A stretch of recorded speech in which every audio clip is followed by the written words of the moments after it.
আসসালামু আলাইকুম রহমতুল্লাহি ওবরাকাত। প্রিয় দর্শক শ্রোতা, যে যেখানে বসে আজকের সুন্দর এই অনুষ্ঠান দেখছেন, সবাইকে জানাচ্ছি মাহে রমজানের শুভেচ্ছা। শুরু করছি আপনাদের প্রিয় আয়োজন এলিট পাওয়ার গোল মেহেদি রমজান প্রতিদিন। দর্শক, প্রতিদিন এই অনুষ্ঠানে আমরা এক একজন অতিথিকে আমন্ত্রণ জানাই ইসলামের বিষয়ে আলোচনা করার জন্য। পরিচয় করে দিচ্ছি আজকের আলোচকের সঙ্গে। আলোচনা করার জন্য আমাদের সঙ্গে আছেন খ্যাতিমান ইসলামী চিন্তাবিদ ও প্রখ্যাত মুফাসসির কুরআন মাওলানা মোহাম্মদ আব্দুর রাজ্জাক। আসসালামু আলাইকুম রহমতুল্লাহি ওয়া বারাকাতুহু। মোহতারাম, কেমন আছেন? আলহামদুলিল্লাহ, আলহামদুলিল্লাহ। প্রিয় দর্শক, আমরা জানি রমাদানুল করিম উৎকর্ষতার মাস। এই উৎকর্ষতা আধ্যাত্মিকতার, এই উৎকর্ষতা ইমানের। কিভাবে এ রমাদানে আমাদের ইমানের উৎকর্ষতা বৃদ্ধি পাবে, এই বিষয় নিয়ে আজকে আমরা আলোচনা করব। মোহতারাম, যেটা বলছিলাম, আমরা আমাদের ইমানের উৎকর্ষতা কিভাবে বৃদ্ধি পেতে পারে কুরআন ও সুন্নাহর দৃষ্টিতে, এই বিষয়টি নিয়ে যদি আপনি আলোচনা করেন। আলহামদুলিল্লাহ, ওয়াসসালাতু ওয়াসসালামু আলা রাসূলিল্লাহ। উৎকর্ষটা এইটা বাড়িয়ে দেওয়া এবং বৃদ্ধি করে নেওয়া, এইটা আলহামদুলিল্লাহ রমজান মাসের ওসিলায় হবে। এবং রমজানের মধ্যে যে মূল যে ভাইটাল শক্তি, সেটা হচ্ছে কোরআনে কারীম। আচ্ছা, এই কোরআনে কারীম সম্পর্কে আল্লাহ রাব্বুল আলামিন কোরআনে কারীমের মধ্যেই বলছেন, শাহরু রমাদান আল্লাযী উনজিলা ফীহিল কোরআন। এই বছরের 12টা মাসের মধ্যে রমজান মাসটাই হচ্ছে সেই দলপতি মাস, মহাসম্মানিত মহাসৌভাগ্যবান মাস, যে মাসের মধ্যে, এই মাসের সীমানার মধ্যে আল্লাহ রাব্বুল আলামিন বর্ণনা করছেন যে নাজিল করা হয়েছে মানব জাতির জন্য, মানব জাতিকে প্রকৃত মানুষে পরিণত করবার যে সেই মূল শক্তি, সেই মূল শক্তি কোরআনে কারীম এই রমজান মাসের মধ্যে নাজিল করা হয়েছে। আর কোরআনে কারীম নাজিল করা হয়েছে প্রকৃত পক্ষে আল্লাহ তাআলা কোরআন শরীফের শেষের দিকে আজিমুল বরকত এক সূরার মধ্যে আল্লাহ বলছেন যে ফি লাইলাতিল কাদর, এই কদরের রজনীতে। আর কদরের রজনী এইটা রমজান মাসের যে 3টা খণ্ডে আল্লাহ নবী বিভক্ত করেছেন, 3টে ধাপে বিভক্ত তিনটা ধাপে। প্রথম ধাপ হলো 10 দিন, এটা রহমতের। দ্বিতীয় ধাপ মাগফিরাতের। তো আল্লাহ রসুল প্রথম 10 দিন কিন্তু নবুয়তির সমস্ত শক্তি প্রয়োগ করে তিনি ইতিকাফ করেছিলেন। রাতের মধ্যে একটা সেকেন্ডের জন্য তিনি চক্ষুর মধ্যে তন্দ্রা আসে নাই এবং দেহের মধ্যে আলস্য আসেনি। বিশ্ব নবী হিসেবে তার প্রদত্ত ক্ষমতা। এবং এই 10 দিনের পরে তিনি বললেন যে আমি সুনিশ্চিত এই 10 দিনের 10 রাতের মধ্যে লাইলাতুল কদর নাই। আচ্ছা, এরপরে আবার কোমরে কঠিনভাবে গামছা বেঁধে বিশ্ব নবী আবার মাঝখানের এই দ্বিতীয় পর্বে নামলেন, মাঝখানের 10 দিন।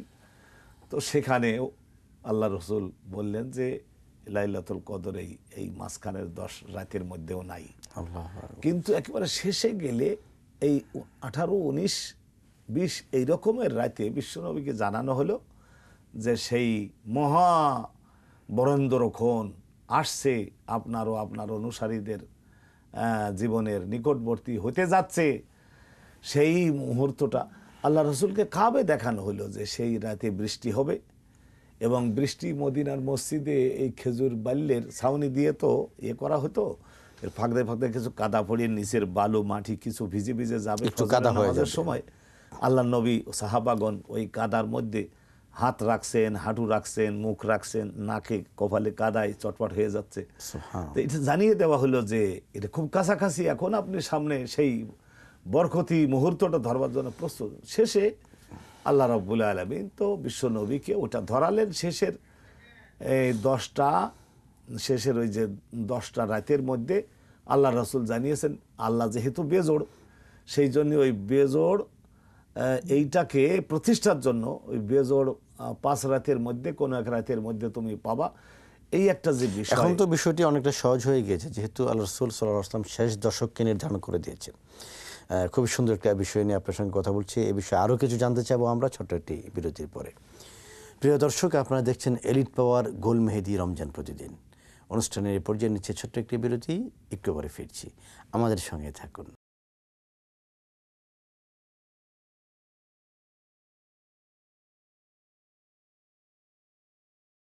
দর্শক বিরতি পেরিয়ে আবার আমন্ত্রণ। আপনারা দেখছেন এলিট পাওয়ার গোল মেহেদি রমজানের আলো।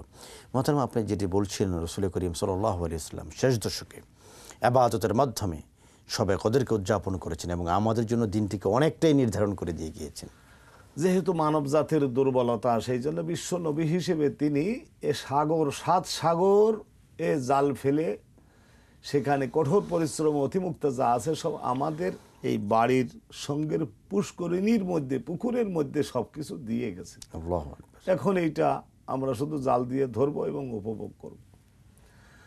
যে আধ্যাত্মিকতার যে বিষয়টা, আল্লাহ রাব্বুল আলামিন এই যে রোজা দান করছেন, রোজার পুরস্কার সম্পর্কে এবং এর ফলাফল সম্পর্কে, রোজা রাখলে একজন ব্যক্তির দেহের মধ্যে, তার মস্তিষ্কে এবং তার হৃদয়ের মধ্যে, অঙ্গ প্রত্যঙ্গের ব্যবহারের মধ্যে যে সমস্ত শক্তি যেগুলি বৃদ্ধি পায় সে সম্পর্কে আল্লাহ নিজেই তো কোরআনে কারিমে ঘোষণা করেছেন, লাআল্লাকুম তাত্তাকুন, তোমাদের মধ্যে তাকওয়া ও ঈমানের শক্তি অবশ্যই তোমাদের মধ্যে বৃদ্ধি পাবে। এটা আল্লাহ তাআলা কোরআনে কারিমের মধ্যেই জানিয়েছেন। আর বিশ্ব নবী ব্যাখ্যা দিয়েছেন এই রমজান মাসের 5 ওয়াক্ত সালাত জামায়াতের সঙ্গে কলিজার মধ্যে সর্বোচ্চ ভক্তি নিয়ে যখন একজন মানুষ এই সালাত আদায় করে, তখন ওই গুনাহ সমূহের থেকে, গুনাহের বিরুদ্ধে ঘৃণা সৃষ্টি হওয়ার উপাদান এই রোজার মাধ্যমে যেমন পাই আমরা, অনুরূপভাবে সালাতের মাধ্যমেও পাই। আর যাকাত তো প্রদান করছি, আর যাকাত তো তাজকিয়া, এর মাধ্যমেও একজন মানুষ তার কলবের মধ্য থেকে সমস্ত ময়লাগুলিকে বের করে দিয়ে মস্তিষ্কের মধ্য থেকে ময়লা, সম্পদের মোহ এবং যে লোভ, এইগুলিতে যাকাতের মাধ্যমে, সালাতের মাধ্যমে, জিকিরের মাধ্যমে আল্লাহ রাসূল সাল্লাল্লাহু আলাইহি ওয়াসাল্লাম তিনি তো আমাদেরকে জানিয়েছেন যে এই যে তারাবিহের নামাজের ব্যবস্থা বিশ্ব নবী যেটা রমজান মাসে বিশেষ করে দিয়েছেন। এই তারাবিহ নামাজে একজন যখন তেলাওয়াত কোরআনে কারীম করেন, আর বাকিরা যখন দাঁড়িয়ে অথবা ক্ষমতা অনুমতি কমপক্ষে বসে যখন এই তেলাওয়াতটা আমরা শুনি, তাই কোরআন তেলাওয়াত শোনা, কোরআন তেলাওয়াত করা, এর মাধ্যমেও কিন্তু আমাদের মস্তিষ্ক থেকে, দেহরাজ্যের মধ্যে প্রেসিডেন্টের ভূমিকায় যেমন কলব, আর প্রধানমন্ত্রীর ভূমিকায় আমরা ধরতে পারি ব্রেন। তো এই দুটি হচ্ছে এই দেহ রাজ্যটার পরিচালনাকারী শক্তি। তো এই দুইটির মধ্যে শয়তান যে সমস্ত ময়লা যুক্ত করে দিয়ে আমাদের কলুষিত করেছিল, এই রোজা রাখার মাধ্যমে, সালাত আদায়ের মাধ্যমে, যাকাত প্রদানের মাধ্যমে, তারপরে আমরা যখন আর একজন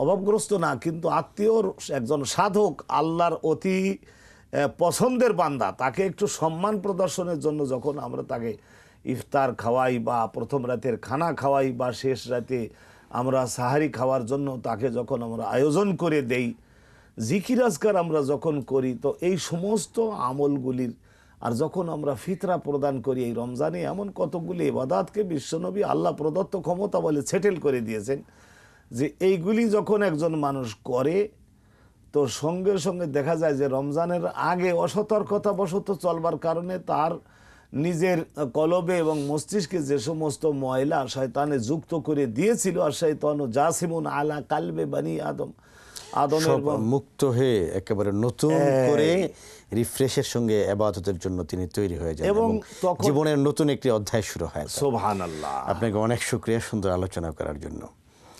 প্রিয় দর্শক, এতক্ষণ পর্যন্ত আপনারা দেখলেন এলিট পাওয়ার গোল মেহেদি রমজানের আলো। আল্লাহ রাব্বুল আলামিনের কাছে অনুষ্ঠানের শেষ লগ্নে এসে প্রত্যাশা করি আল্লাহ রাব্বুল আলামিন আমাদের প্রত্যেককে পরিপূর্ণ ঈমানদার বানিয়ে এই সিয়াম সাধনাকে পালন করার তৌফিক দান করুন। আসসালামু আলাইকুম ওয়া রাহমাতুল্লাহি ওয়া বারাকাতুহু।